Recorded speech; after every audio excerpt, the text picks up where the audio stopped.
प्यासा कौवा। एक दफा का जिक्र है कि गर्मियों का मौसम था। एक प्यासा कौवा था। कौवे को बहुत प्यास लगी हुई थी।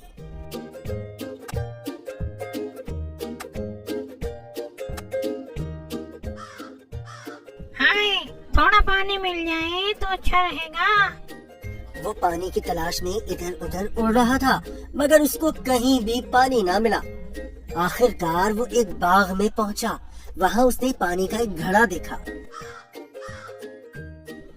खुदा का शुक्र है, मुझे घड़ा नजर आया। कौवा बहुत खुश हुआ। कौवा घड़े के पास आया और देखा घड़े में पानी बहुत कम था। वो उसे पी नहीं सकता था। कौवा बहुत परेशान हुआ और सोचने लगा, अब मैं क्या करूं? अचानक उसको एक तरकीब सूझी।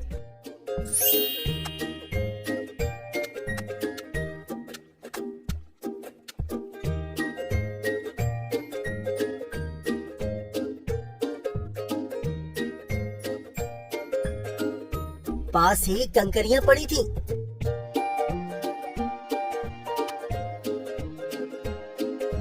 उसने एक एक करके कंकरियों को घड़े में डाला और इस तरह पानी ऊपर आ गया। कौवे ने पानी पिया और उड़ गया। नतीजा, अल्लाह उनकी मदद करता है जो अपनी मदद आप करते हैं। हर मसले का हल होता है। जरूरत इजाद की माँ है। अगर आपको हमारी वीडियोस अच्छी लगी हो तो इसको लाइक करें, शेयर करें और हमारे चैनल को सब्सक्राइब करें। शुक्रिया।